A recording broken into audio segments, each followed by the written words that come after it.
anything, we just got started. Let me go ahead and introduce the center to all of you. The Center for Global Partnerships and Learning is associated with the Graduate School of Education and Psychology here at Pepperdine University. And we host these types of events almost on a monthly basis. We have different cultural events coming up every month, and we are excited to host Arab American Heritage Month. This is our first year hosting Arab American Heritage Month because it had just come into recognition last April 2022 by President Joe Biden. So we are excited about this because this allows us to be able to represent our Arab community as well, and being able to represent the rich cultural heritage of everybody that is coming from there. And so we're excited to start this event. Last week, we did a panel. So if you were at the panel, thank you so much for attending. If you did not attend the panel or could not attend it, the recording will be up on YouTube this weekend. I am backlogged, so I'm still working on all these videos, and I should have them all posted up soon. And once it's posted up, please email me and I will go ahead and send you the link, or you can also subscribe to our center's YouTube channel.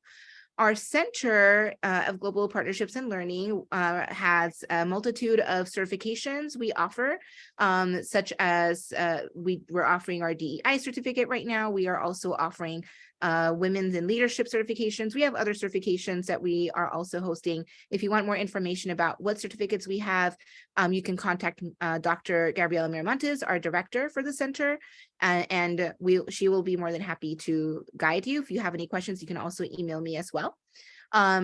The center also has the Scholarship Without Borders journal. We are excited that we have this journal, and we encourage all of you to please submit an article if you are planning on being published and you would like to get published in the journal.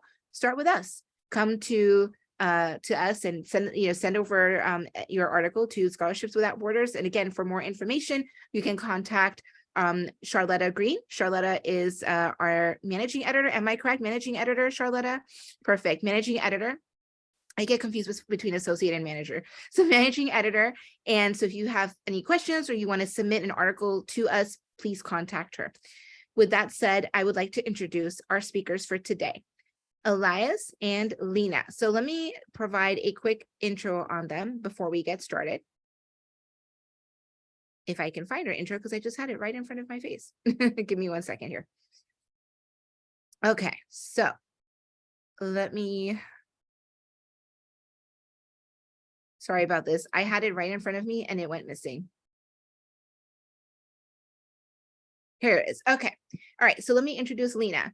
Lina Safa has a diverse educational background, interest and experience in the consultancy field with multilingual fluency in written and spoken English, Arabic, and French. And I'm sure she will explain how French came in her way, right?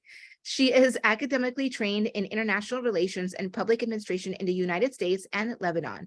She holds a bachelor's degree in political science and a master's degree in international and diplomatic relations from the Lebanese University, where she published a 375-page thesis in international law about the United Nations Charter and treaties. Her book is currently used as a text by numerous universities in the Middle East. She obtained her second master's degree in public administration with an emphasis on public sector management and leadership, and graduated from California State University, Northridge in 2019. Yay, that's my alma mater. Okay, awesome.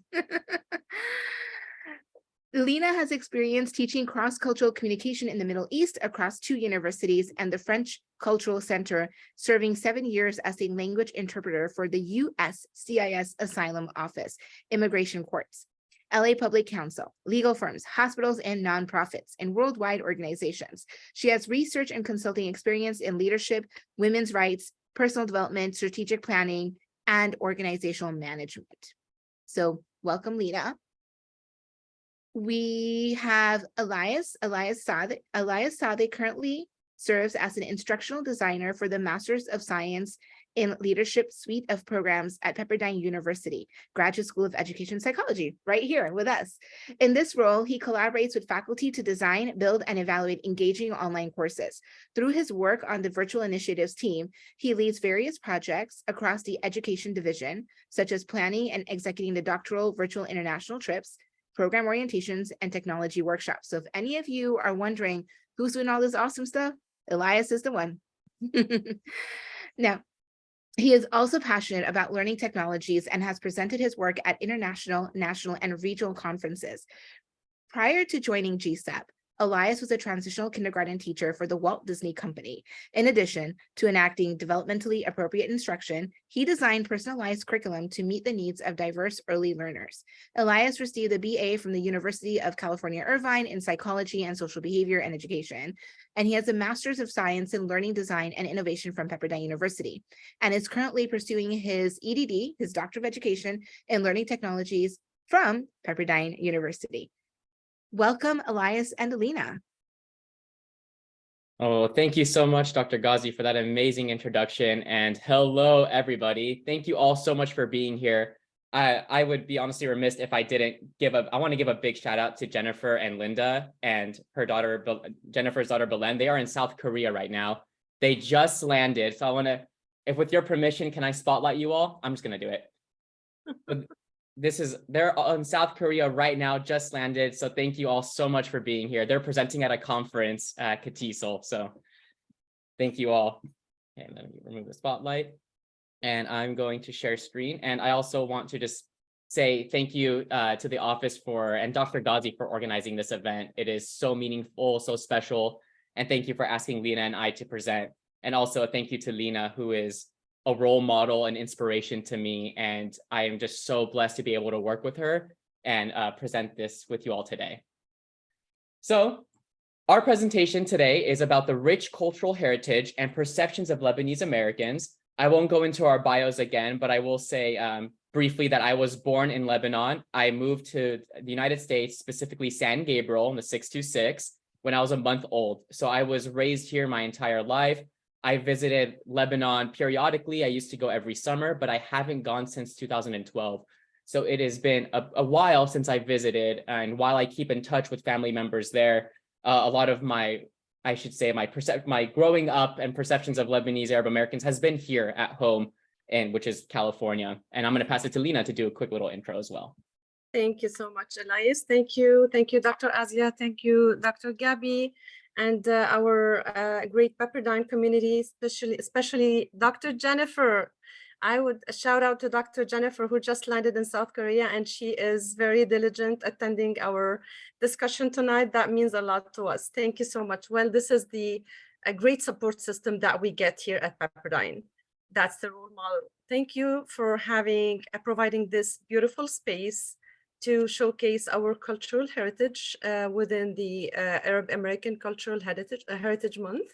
It is our honor and our pleasure to highlight our Lebanese culture, and it's my honor and privilege to do that with Elias. And let's just get started. And I think Dr. Asia, I don't know if you mentioned that I'm, of course, second-year doctoral student at Pepperdine, right? On top of everything you mentioned, that's who I am proudly now. Okay, and I'll pass it on to Elias, and let's get started. Let's get started. So we're going to kick this off with some quick facts about Lebanon. What is it? Just some basic to set the context and framing of our presentation. So Lebanon is located in the Middle East. It is bordered by Syria to the north and the east of it, and also to the Mediterranean Sea. It's approximately 10,452 square kilometers. Now, to put that in perspective, we're a small country. California is 423,000 square kilometers, so significantly smaller than California. The capital where I was born is Beirut, and the official language is Arabic, although the second official language used to be French, and now English, I believe, has taken over. So those are the three main languages of Lebanon. The population is approximately 6.8 million. Again, to comparison to where we live here, or for those of us who are living in Los Angeles is 3.8 million. So just a 3 million difference from the LA County. According to the United Nations in 2021, there's an estimated 14 million Lebanese diaspora, the most being in Brazil, and then followed by the United States, Canada, Argentina, Australia, and various countries within Europe. And finally, our currency is the Lebanese pound. So I'm going to pass it over to Lina to talk a little bit more about our history and the ancient civilizations that we were once occupied. Thank you, Elias. And it's actually very important to mention here that it's almost impossible to cover everything about the cultural heritage when it comes to Lebanon, to that small country, given the number of civilizations that Lebanon was part of. And this is what I'm going to highlight now. Given the strategic location of Lebanon on the eastern coast of the Mediterranean and its treasured resources that have made it a valuable target for civilizations and conquerors throughout the history. So from one century to another, Lebanon has been inhabited and ruled by numerous civilizations, kingdoms, and empires, 15 of which I'm going to present today. We don't want to bore you with the history part, but speaking of the cultural heritage, it's very important to always go back to the roots and have some understanding maybe and resonate why the Lebanese population where do they get this diverse cultural background from? So we start with the Phoenicians or the Canaanites. I hope I'm pronouncing this right. Canaaniyin in Arabic were the first known civilized people to inhabit Lebanon until their cities were captured by Alexander the Great in 333 BC. Then in the early 16th century BC, Egypt expanded its influence by occupying strategic cities in its region. Coastal Phoenician cities such as Tyre and Byblos in Lebanon were important targets for the Egyptians, and they successfully took most of them during their conquest and used their ports to trade. Next, please. The Hittite Empire, an Anatolian people, ancient Turkey, called the Hittites, captured several Phoenician cities from Egypt. While most of northern cities, Lebanese cities, were directly ruled by the Hittite Empire, the southern part remained autonomous by the Hittite invasion. The Assyrian Empire occupied also and lost Phoenician cities several times. Next, please. The Babylonia, after seizing power from the Assyrians, the Babylonians ruled over Phoenicia from 605 to 538 BC. Persia also, Phoenicia remained under Persian rule for 2 centuries until the conquest of Alexander the Great. Next, please. In 333 BC, Macedonian king, they say Macedonian or Macedonian in Arabic, Al-Maqduniyin, Macedonia, King Alexander the Great defeated the Persians in the Anatolian Peninsula, north of Phoenicia, before setting his eyes on Tyre, which is a northern part of Lebanon, one of the most strategic Phoenician cities. The Seleucid Empire, following Alexander's death in 323 BC, the Seleucid Empire was born in the Middle East by Seleucus I, one of those generals, and Lebanon became part of that empire. Next, please. Rome, after ruling Lebanon for over 200 years, it was the Roman Empire's turn to invade Lebanon and add to its expansive list of provinces, and lasted from 224 to 651 AD. It took control of the Levant, speaking of the Sassanid Empire, including Lebanon.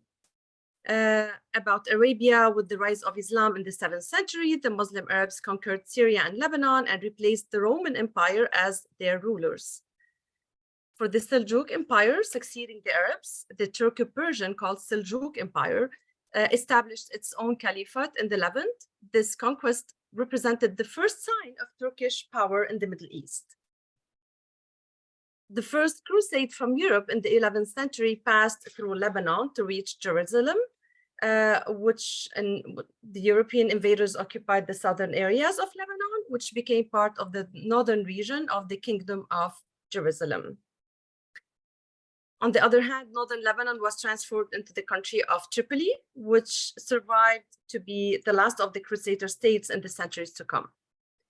In the late 13th century, Lebanon was conquered again by the Mamluk sultans of Egypt, with whom the Ottomans constantly fought over the Eastern Mediterranean. And finally, the Ottoman Empire, before the Mamluks could rule Lebanon in peace, the Ottomans effectively conquered the region of the Eastern Mediterranean and established their empire in 1299 AD.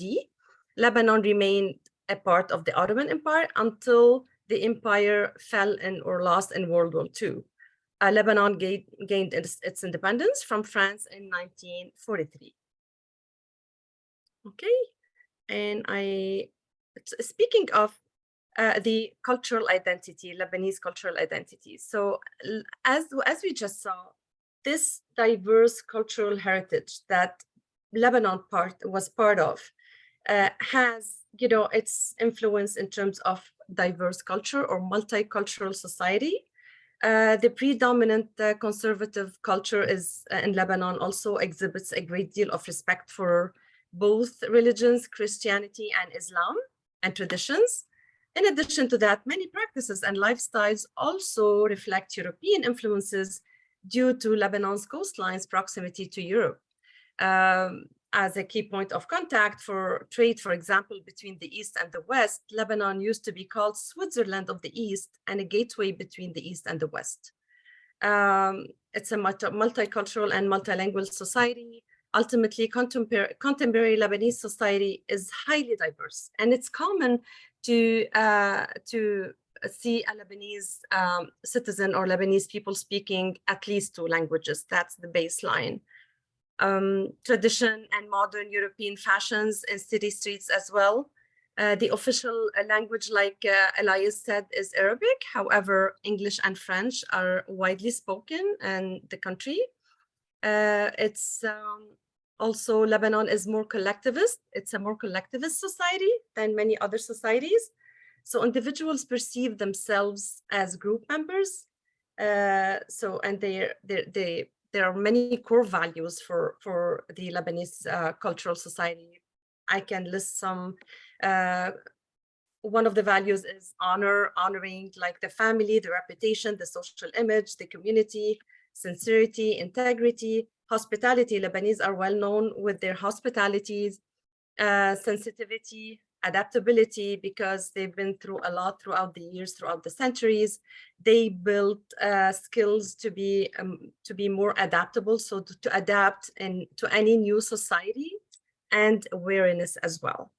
And that's mostly about the cultural identity. And I'll pass it along to Elias to reflect on the coffee story, or the story behind the coffee. Yes. Before we get to the coffee story, I want to thank you for going over the history. And I also want to tie in something important with that. I'll be the first to admit, and I said this last week, that I'm learning everything right now. I am on the beginning steps of my journey of discovering who I am, the history of my culture, and where I come from. And it's a beautiful journey. In this presentation and working with Lina in particular, it's so nice to take those steps. And that history of the civilizations was so important, because I never realized, I learned this, to be honest, yesterday, that we were occupied by 15 civilizations and how their influence has trickled down through the centuries into Lebanon. And it explains a lot, like why we say bonjour instead of like sabah al-khair or sabah al-noor. We speak that part in French. We say merci instead of shukran, for thank you. And all the parts of those empires and how they trickled down, there's such a rich history there that makes me want to learn more. And also like reaching out to my parents to ask like, hey, I want to learn more about my identity. And it all starts with our history. So thank you, Lina, for going through that, and why I believe that's so important as well. Yeah, and I would add to what you just said also, Elias. So Lebanese people are well known when they greet someone, so they say, hi, kifak, ça va? So it's like, hi, kifak means how are you? Ça va? Is everything, hope everything is all right. So this is the, yeah. 3 languages in one. Yep. So we have this video here. Is a video about coffee. Coffee is a big deal in Lebanon, and growing up with my experience is I didn't realize how big it was, because when I would grow up, I grew up in an apartment in San Gabriel, and I was so lucky. I had my neighbors who were Lebanese, like 3 of them. And we would have something called a saphiye. And I don't know the direct translation for this, but saphiye is like we would come together in the morning and have coffee. Essentially, we do a lot of talking, gossip, share news, catch up on everything. Sometimes that's where we would go to share the news. You wait for that moment, and you just drink coffee together. It's not to bring in Priya Parker's Art of Gathering, but it was like an art of gathering. It was very intentional. It was very meaningful. We would have desserts and fruit with it. And it's honestly something I looked forward to all the time, and still do today, because sometimes I wouldn't see my neighbors until we had our sapiyah. So coffee, I didn't realize had such a rich history to it as well. So we found a video from a very prominent professor at the American University of Beirut. And I have to give credit where credit's due. Lina was incredible because this video was not translated. So Lina yesterday translated everything from this video and we added subtitles to it. So, because we wanted to share it with you also. Shout out to Lina, great job. I am humbled, Elias. You are the IT guru here, okay? I'm following your lead. And I hope you all enjoy it. I'm gonna play it right now. And let me know if you can hear it. Like a physical thumbs up. فنجان القهوة اللي بتاخدوه الصبح هو مكثف تاريخ. كيف وصل لنا بحالته هلا؟ Unfortunately, this is the highest I can get it to go. تجاري على قرون. It's okay. I think they can read the subtitles anyway. معركة اسمها مرج ضابق. السلطنة العثمانية قضيت على سلطنة المماليك وسيطرت على الشرق الأوسط بالأخص المنطقة العربية. ومن 1516 لنهاية القرن السادس عشر عم تمتد بالجزيرة العربية ووصلت على البحر الأحمر وعلى المحيط الهندي. هذا الشيء رح يسمح انه بأسواق السلطنة والمدن تبعها يصير في تدفق لمكونين رئيسية للقهوة، البن اليمني والخزف الصيني اللي منه بعدين انعمل فنجين القهوة. هلا القهوة جذورها شوي أبعد.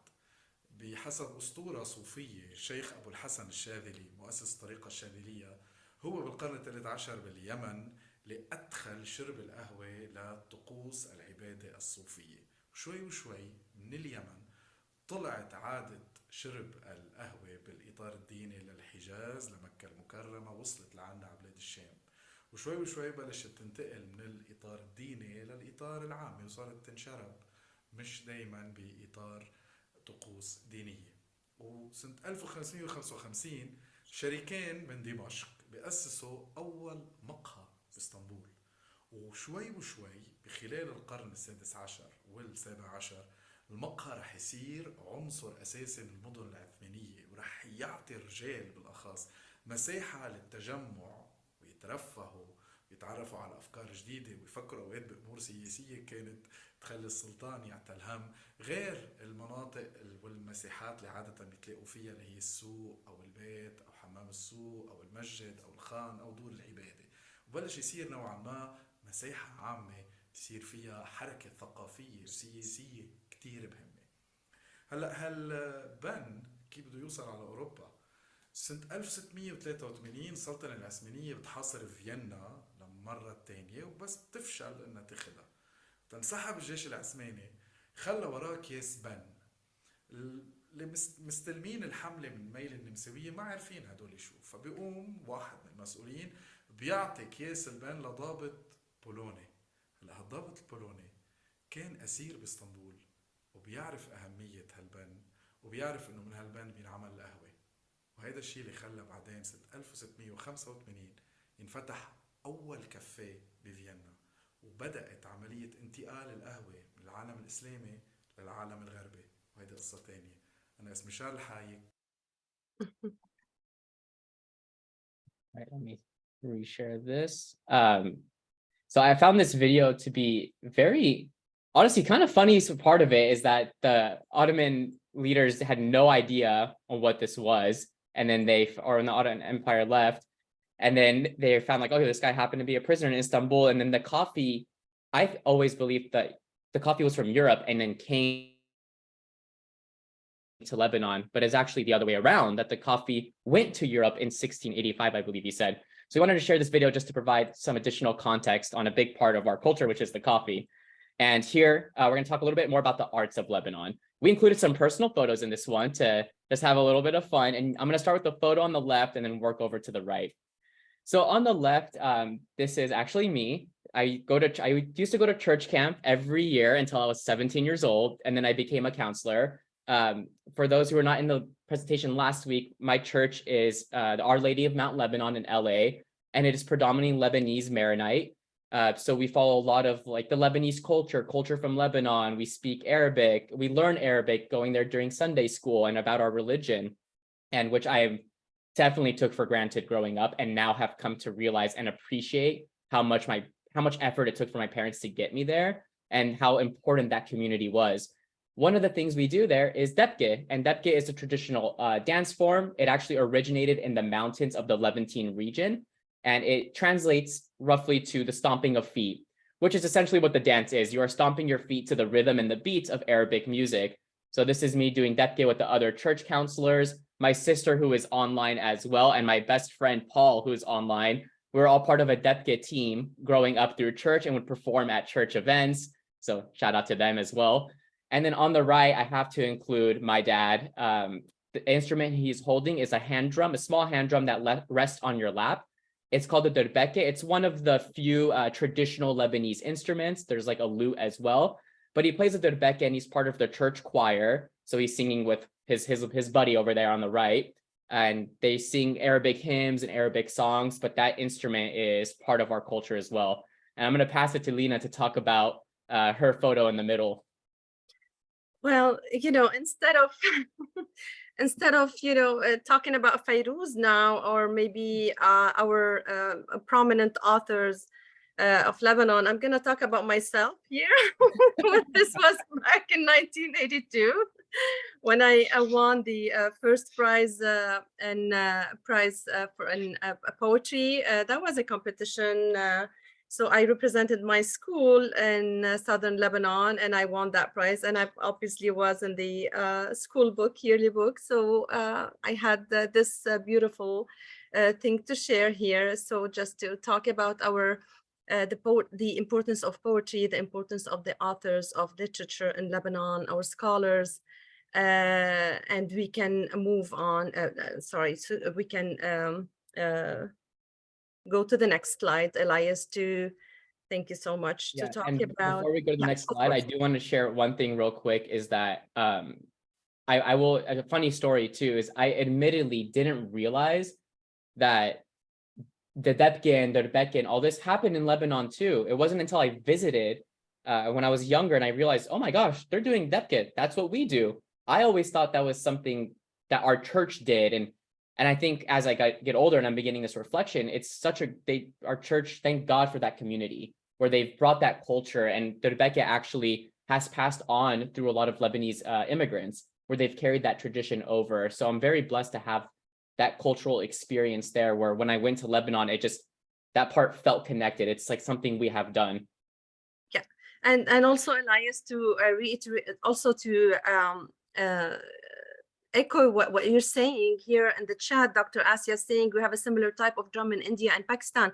Actually, we do have ties with India and Pakistan in terms of cultural heritage. And I'm going to talk about that, about one kind of food or dessert that we serve when we have a newborn among Lebanese families, called mirli. We will get into that, but we do share a lot of ties between us and India and Pakistan.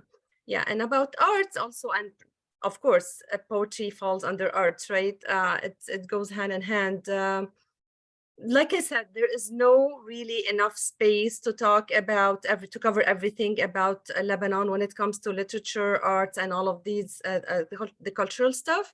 But I would like here to mention, to highlight Gibran Khalil Gibran, with his prominent book, The Prophet, and another book very well known as prominent also, it's The Broken Wings. And I would like to highlight the quote of Khalil Gibran: "Ask not what your country can do for you, ask what you can do for your country." And we all know that this quote, we've heard it, in the recent history in the United States, said actually by President J.F. Kennedy during the inauguration in 1961, but really to give the credit, not because I'm Lebanese, but just because this is the reality behind. It's been translated from Arabic from Khalil Gibran, who said it in his prominent speech at the Lebanese parliament in 1925, addressing the Lebanese parliament about integrity, about being loyal to their country, and that is in the wake of French occupying, when the French started occupying Lebanon in 1920. So he was just trying to, awaken this loyalty and addressing the Lebanese parliament with this quote. And it feels good to know that also our President Kennedy said it during the inauguration. Okay, thank you so much, Elias. So for the cuisine, so we picked, it's hard to cover all the beautiful Lebanese cuisine, the delicious Lebanese cuisine, but we picked just some of what we both share, we both like. Elias and myself, we both like ma'moul. That's the dessert we make during holidays and Christmas, on Eid al-Fitr, after concluding, when concluding the holy month of Ramadan, Palm Sundays, Easter. So that's a very prominent sweet and delicious. Tabbouleh, we all know tabbouleh, and we always have this controversial between tabbouleh, like this, we hesitate having tabbouleh or fattoush, but we end up, I don't know, for some reason picking tabbouleh. Mloukhiyeh, which is the main dish also, there are stories from our mothers, and shout out to my mom. I think she should be attending behind the scene here. She just doesn't like to show up here, but shout out to my mom who always makes, and to Elias' mom, to the moms who make the delicious food here. Merle, this is the one that I wanted to talk about briefly. So there's a story behind that I recently learned when searching about the Lebanese cuisine, and the story behind. So back in the days, they used to make merle, and we serve it now when we have a newborn and the family. So back in the days, the story behind this is that, like I said, the Lebanese society is a collectivist one, and they do honor social image. They honor the reputation of the family. They honor their heritage. Rice used to be very expensive versus bulgur, where used to be very more reachable maybe to the poor. So when they have a newborn, because the main ingredient of the merle is rice, so they used to honor the newborn and the family and the friends by making this this rich dessert. Yeah. Okay. So we're gonna jump in a little bit to tourism here now. So Lebanon actually was voted a top emerging destination in 2020, or for 2020. I had no idea until I started researching this. And it's also ranked 75th in the world. And in Western Asia, it's ranked 8th for tourism. One of the very, very popular touristic attractions is on the left here, Jeta Grotto. It's considered widely to be the pride of Lebanon, and was a finalist for the new 7 Wonders of the World, or Wonders of the Nature. It didn't win, but hey, to be a finalist is pretty awesome. I've been lucky enough to go there, and it's a sight to see, and it just takes your breath away, not just because it's very damp in there, but because it's beautiful. And it's one of the largest natural caves in the world. It's actually the longest one in the Middle East. And it was founded, I think it was around in 1836 by an American missionary named Reverend William Thompson. He went 50 meters in the cave and fired a gun. And when he fired that gun, he heard the echoing of the gunshot and thought, oh my gosh, I think I just found a giant cave that's going to be very important. And it wasn't until 1870s, the Beirut Water Company, 2 explorers from there, discovered 1,000 more meters. And then it wasn't until the 1940s they dug even more, now until there's about 5.6 miles or 11 miles of it.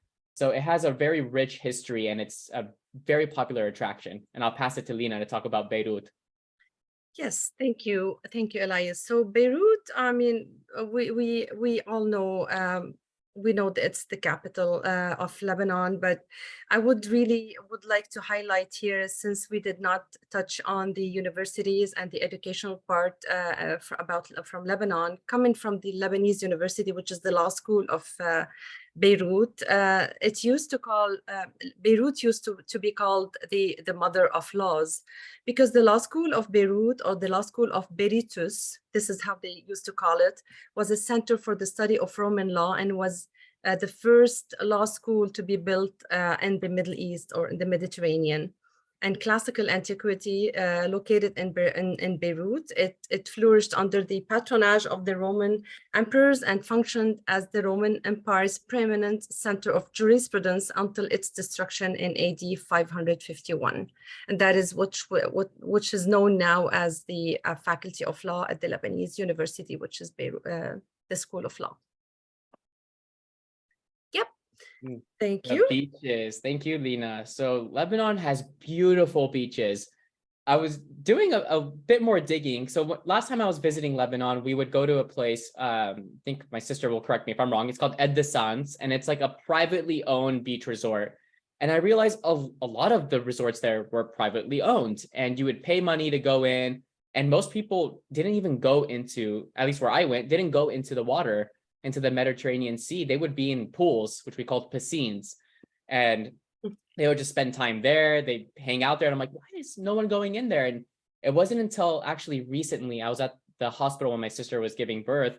I was speaking to my brother-in-law's dad, and he was telling me, and my dad as well, that Lebanon doesn't have public beaches really. And I did some research on this, and it's because in 1970, there was a 15-year civil war from 1975 to 1990. And during that time, a lot of business developers took advantage of what they quoted as the chaos from NPR, and to build more than 1,200 illegal structures along the coastline of Lebanon. So you wouldn't be able to access them. While the beaches are public, you can't access them unless you go past this private property. So you had to pay a fine. It's not, I think the only place right now, or one of the more popular places, is in the south of Lebanon called Tir. And that place is still protected because they have very rare turtles and plants. So you're not allowed to build along the coastline of Tir. So there's actually still public beaches where a lot of tourists will go, and they're beautiful. But it kind of made sense now why we'd always have to pay to go to the beach, but they were beautiful. And same with the hiking trails. The hiking trails are gorgeous. There's a wide variety that cut through the mountains, that go over the cedar forest, which is the tree that you see on our flag. And there are just a wide variety of hiking trails as well. And a big important part are heritage sites. So Lina, you want to jump in and take this part? Okay, thank you. Yes, so Lebanon has 6 UNESCO as named by UNESCO World Heritage Sites. They're Anjar, Byblos, Jbeil. So starting with Anjar, it's a city ruins with it has distinctive architectural features that blend elements of Islamic and Roman styles. Baalbek as well. And it's of course it goes back to the Roman Empire, and it's just amazing site to visit to Lebanon. Next, please, Elias. Byblos as well. It's named the oldest city in the world. Doing the research, we found that carbon dating tests have set the earliest age of settlement at Byblos around 7,000 BC. However, it was not officially established as a city until sometime around 5,000 BC. It's a historical Phoenician city with remains that date back to the Bronze Age and a rich cultural heritage that includes Roman, Byzantine, and Crusader influence. The Cedars of God, also the Forest of the Cedars of God. It's a natural reserve in the Mount Lebanon range, containing a forest of ancient cedar trees, symbolizing Lebanon's cultural and ecological heritage. In terms of hiking trails, you can find astonishing hiking trails there. Next, please. Okay. Do we have Kadisha? Yeah, the Kadisha Valley, or the Holy Valley, and the Forest of the Cedars of God, they combine it together in terms of the cultural heritage. It's a cultural landscape encompassing one of the most important early Christian monastic settlements in the world. The valley has been a place of meditation and refuge since the earliest years of Christianity. Tyre, or Sur in Arabic, is an ancient Phoenician city with a rich history that includes Greek, Roman, and Crusader influences. and notable archaeological remains such as the Roman Hippodrome, the Triumphal Arch, and the necropolis. Okay, and I'll pass it along to Elias. And now it's time to wrap it all up, bring it all together. And in conclusion, we have 3 points. 2 are here, is that Lebanon is a world-class tourist destination. One of the challenges is that the media portrays the Middle East in a different light oftentimes, and there is a lot of beauty to it. There is a lot of richness of history, richness of culture, natural and man-made beauty of particularly Lebanon and the Middle East. And it's still a popular destination. Actually, one of the big parts of Lebanon are their festivals, like music festivals, especially electronic music was a huge, don't know if it still is necessarily, but a huge aspect of their culture, where even the European DJs would perform in Lebanon first or release music there first before coming to the United States. So that nightlife, and there's a street in Lebanon called Gemese, which was voted as one of the party cities and party streets of the entire world. So it has a very rich nightlife. Times have been a little bit different recently, but that cultural component is still there. And to tie us into that second point is we think it is important for our next steps is to safeguard and celebrate our unique cultural identity. And one way to do that is by having events like this. Personally, as myself growing up here, it has been this entire experience, from the panel last week to working with Lina this week to chatting with my parents, with my colleagues like Jennifer, Dr. Miyake Trapp, Linda, Lucy, everyone on the call today, that it's been a blessing to take this journey and really embrace our unique identity and how, as tied in, for most of my life, I've separated the two. Church was where I was Lebanese and school was where I was American. And it never really came together. And it's not until now where I realize how important it is to bring both of those identities together. And, you know, I would go to Lebanon, but in Lebanon, I was American. I'm the guy who visited from California. I'd come here, I'm the Lebanese kid sometimes. And it's with all those kind of like jigsaw pieces, events like this I will selfishly say has helped me so much, because it helps me take the first step. It helps me ask the questions that need to be asked to start that journey if it's one I wish to take, which I do. So I think it's important to celebrate that cultural identity. And I'll pass it to Lina to add her perspective on this as well, and then close us out with the final words.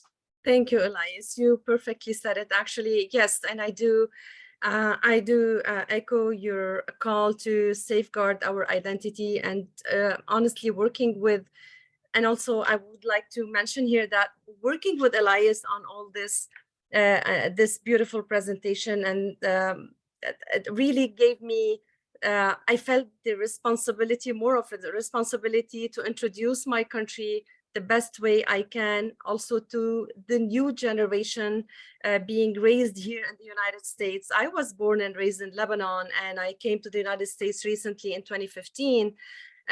Maybe when we live in our home country, we take everything for granted. We think that everything is just, you know, we don't really, not that we don't value, but we just take it for granted. But once we migrate, once we are away, and so we feel the need to preserve our cultural heritage, to embrace this beautiful culture, and to just promote it so that we can add to a more inclusive and diverse society where we live here. And this is the richness of our inclusive and diverse society. So yes, for the Lebanese culture and all other cultures as well. And I do conclude with the last slide now, being a Pepperdine wave and being on, you know, at the GSCP and the global aspect program. Dr. Miyake Trapp, Dr. Gabby, this is a call to action.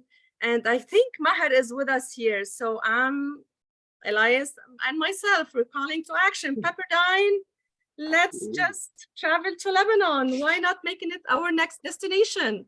Why not? Okay, we're down to it. That concludes all. Thank you so much. Thank you all so much for being here. Thank you all for joining us today. And thank you, Elias and Lina, for such a wonderful presentation. It was so informative. Funny enough, you weren't the first individuals to kind of hold us to the invite to go to Lebanon. There was another colleague or student who also has made that request, and so we've been exploring. That and you know, I'm not the one that makes the decision, so all I can say is that we've been exploring. But I hear you. I'm intrigued. And so thank you for sharing all that. I want to open it up to our guests today. Are there any questions for our panelists?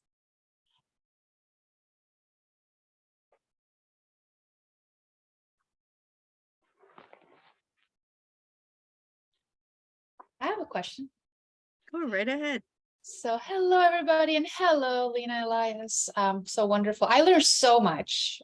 It was very, very informative, and just to learn, and just the culture in itself, and what you two have gone through, just learning from for your country as well. So this was just so beautiful to learn and so enriching. And thank you. And like I mentioned earlier, it would have been so wonderful to have had this in person so we can try some of that food. That would have been wonderful. Next time. Next year. Yeah, I already Yes. reserved my mom for next year, and she says she's all in to come. All Yeah. right. Let's And make it a tradition. my mom as well, and that way we don't really have to work hard on the presentation. We can just make it with the food. Absolutely, absolutely. So I saw a lot of things that had happened in Lebanon. I can assimilate with my country. And one of the things that I wanted to ask, what does Lebanon mean? Like, where does that come from? And how do you associate that, like with, like, and how do you call it in your language as well? Those are like, I'm just a little bit curious. Good question. I'll pass it to Lina to start. Okay, so you mean the meaning of the word Lebanon?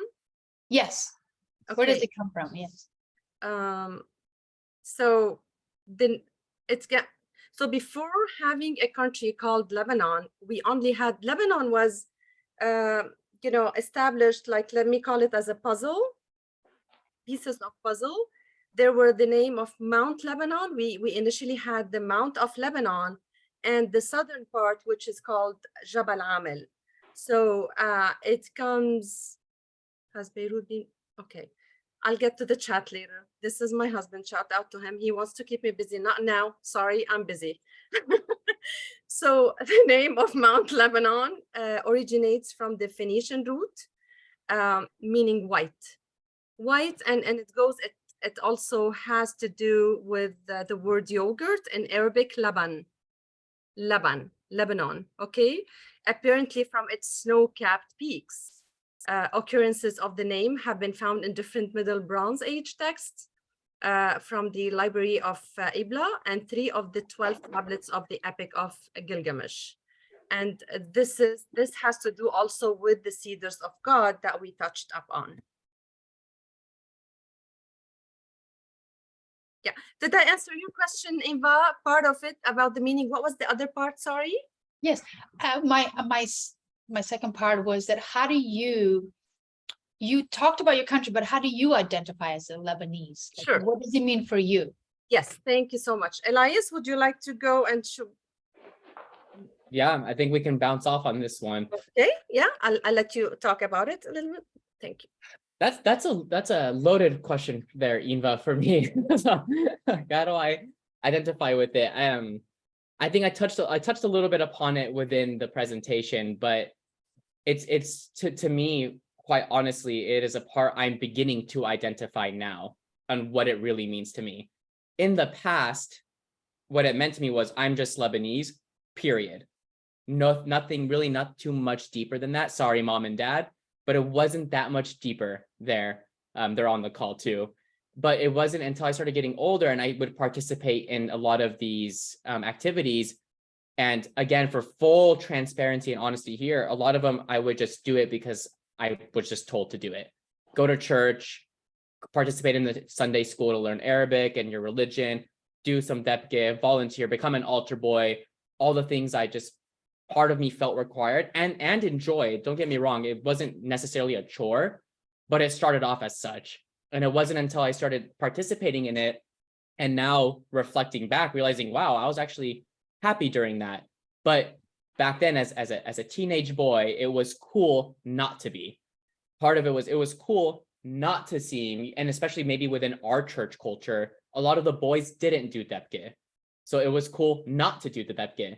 I liked doing it, but at the time I just didn't want to be one of the only guys doing it. So I would pretend I didn't like it. But damn, it's fun. And it's a great time to go and learn that dancing. So a lot of that was, it was so separated for me, Inba, and it really is not until now I'm learning what this all, I'm taking those steps to really identify it and kind of be, and say, this all needs to be together. I am very proud to be Lebanese, and how has that influenced a lot of my life, looking back and now moving forward. Right, and to add to what Elias just said, also, so see, here's the difference between the different perspectives that we had and perceptions, not because of, it's just because Elias was raised here and I was raised in Lebanon.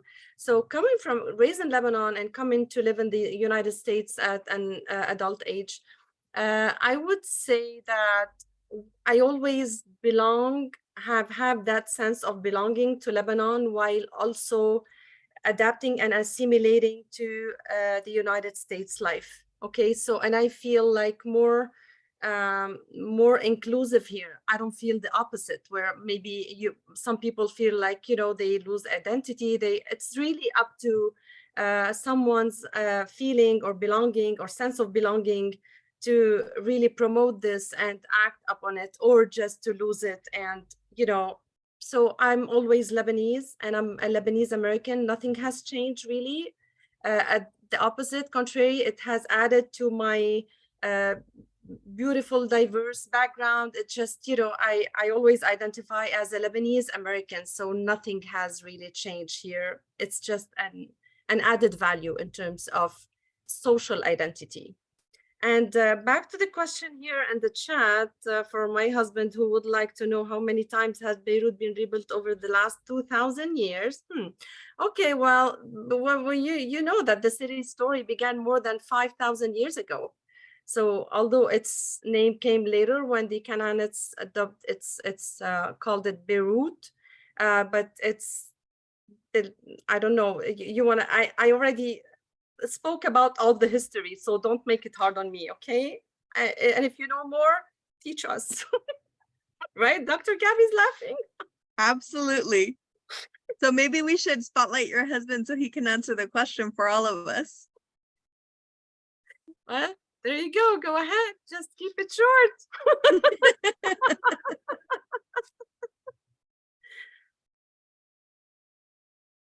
Okay. I'm sorry, I don't speak English. I see. I'm gonna pass see. on. Well, if you speak French, I'm sure that Lina can translate for us. I have become mute all of a sudden. I forgot how to speak. Got it. Thank you, though. I will say that my born and raised here, and my first experience when I went to Lebanon was visiting all these old sites, just ancient sites, and I'm kind of into that. And I used to be, go to old cities like San Francisco and be happy about seeing something that was a couple of 100 years old. And over there it was like, this is 4,000 years old, and I just was dumbfounded, like it's still here. So Beirut's been destroyed by several earthquakes, and they keep finding new things every few years. So it's just an amazing history, one that you can only appreciate, I guess, if you've lived there, and I haven't. So thank you, both of you, for enlightening us. It was a great presentation, and sorry to take up your time. I'm going to go now. Have a nice day. You too. So according to Andre, Beirut was destroyed and rebuilt 7 times. So thank you for the answer. Thanks, Dad. Thank you. Oh, it's so good to have Dad here. Always. Yes. Does he know how amazing you are? I'm sure he already knows, right? See, this is why people don't tell us that their parents are joining, because then we go out of our way to embarrass them and speak about how highly, how high in regard we hold people. So, yes, I'll stop. Maher? Yes, you I'm got a here.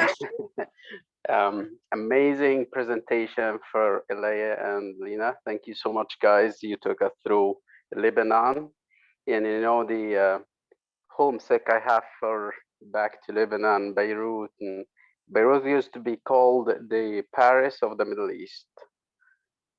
I want to add to the culture of Lebanese. They dominate the entire world. When you see a minority of Lebanese anywhere in the world, you would just look for where to eat in a Lebanese restaurant. So back to the cuisine, the only place in the entire world that the Egyptians beat in the Lebanese is Bangkok. So when you go to Bangkok, you look for Egyptian food, not Lebanese. But all over the world, the Lebanese cuisine is dominating, is the best cuisine in the entire Arabic world. And the Lebanese are the best business people, minded people in the entire Arabic world. So when you do good business, you do it with a Lebanese guy. Thank you, guys. We enjoyed your presentation. Thank you so much. Thank you, Maher, and get yourself ready. If Pepperdine decides to go to Lebanon, you're gonna be on board helping me, okay? Helping me and Elias. Yeah, sure, I do. Sure.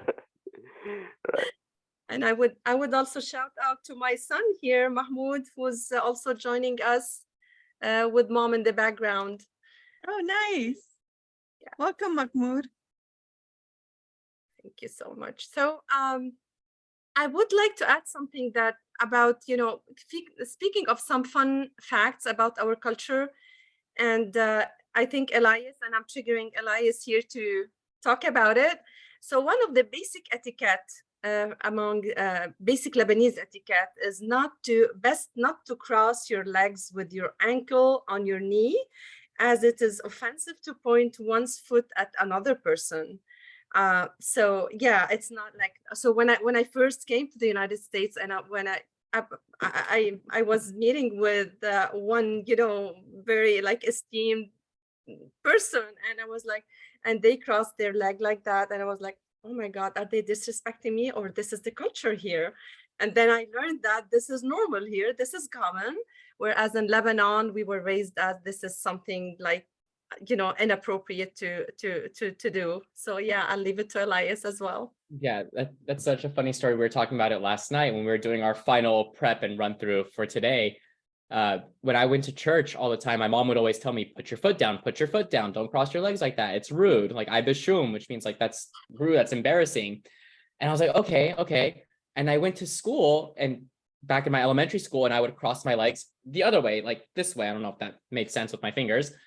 And then all my friends would just go and look at me and say, hey, only girls sit like that, you shouldn't sit like that. And I'm like, but that's rude to sit the other way. So at that point, I just started standing all the time, or sat crisscross applesauce, because I didn't know what to do. And that was like another example of both sides just clashing, because I couldn't sit crisscross at school, but not crisscross at church. And another funny cultural etiquette is that my best friend's grandfather, who passed away 2 years ago, kind of had that old school Lebanese mentality. He would dress like this every single day, button up, sometimes a tie, slacks, a belt, and dress shoes. No matter what, it doesn't matter if it's 150 degrees or 5 degrees. Doesn't matter if he's at home doing nothing or going out, same outfit all the time, because they want to look presentable. And then a funny story is they were in Lebanon, and my best friend was telling me this, and he said like Jiddo, like grandpa, you're at home, it's 95, like put on a tank top, it's okay, no one's gonna see you, no one's gonna say anything. Reluctantly, he finally did and said, okay, you guys win, I'll do it. The one time, this is the one time in his like 90 plus years of living, the one time he did it, of course, someone walked by and said in Arabic that, hey, look at you relaxing today, taking a day off. Like, you're so like relaxed and jal'ah. And he never, ever went casual again until his final day. So I thought it was like kind of the mentality and a funny cultural story of Lebanese people as well. Well, and I struggled when I first moved to this country. I struggled, and I honestly struggled with my husband as well. When we were meeting each other, when we were dating, he was like, "Oh my God, you're too fancy to me. you're just too fancy. So it's like, you know, it is a cultural thing. One more fact, fun fact about our cultural, you know, habits. So when someone sends you food or, you know, presents some, you know, offer food for you with a, you know, Tupperware or any dish in any, you know, container, it's inappropriate for us to, within Lebanon, to just to return it empty. We have to fill it in with food and just return it. And also when you have guests like visiting, you present, you know, the tray and all the nice teacups and coffee cups and a beautiful tray, fancy tray, and you start with the eldest in the room, not to mention and highlight that they're getting old, but it's out of respect. So it was like, date of birth, who's the eldest here? Yeah. Yeah, I'm always going to be the last one, just so we're clear. We may ask for the ID. Right? Well, thank you all. We're coming up onto, actually, we're a little past time. But I wanted to thank the two of you for participating, for bringing so much knowledge and joy. You've shared this from a very joyful place. It came through. I know that we're going to all process, and either tomorrow or the day after, we're going to have a whole bunch of other questions, and some of us are going to want to go try the food. So of course, now we need to find Lebanese restaurants, right? But you both were amazing and gracious for presenting today and joining us. To the rest of you, thank you for being here. Thank you for participating in our celebrations as we move through the year and celebrate the different identities that exist within our Pepperdine community. This really is an opportunity for us to elevate everyone in our community, to demonstrate how different we are, and yet some of the general commonalities as well, right? So, you know, we talk about those things that set us apart, but also what brings us together. So thank you for joining us. We will have another event tomorrow for our Global Leadership Speaker Series. If anyone is interested, you're all welcome. But also continue to join us for our cultural celebrations. This is an opportunity for us to get to know each other, to get to know our different cultures, to celebrate with each other, to bring things that we're not aware of to the table. Again, thank you all for participating. Thank you all for being here. If you want any more information regarding all of the things we do at the center, whether it's our celebrations, our speaker series, our certificate programs, the journal, our postdoc, feel free to reach out to either myself, to Dr. Asia, who had to leave, Charlotta, or anyone else at the center. We're here to help. We're here to support. And anyone have any ideas for more speaker series or more celebrations, by all means, we're always open. Thank you again for all of your gracious comments. And we wish you all a wonderful evening. Shukran. Thank you. Merci beaucoup. We love you. منحبكن. On vous aime beaucoup. Everything Lina said, I did it. Thank you all. Thank you all. Have a wonderful evening. Dr. Gabby, thank you so much.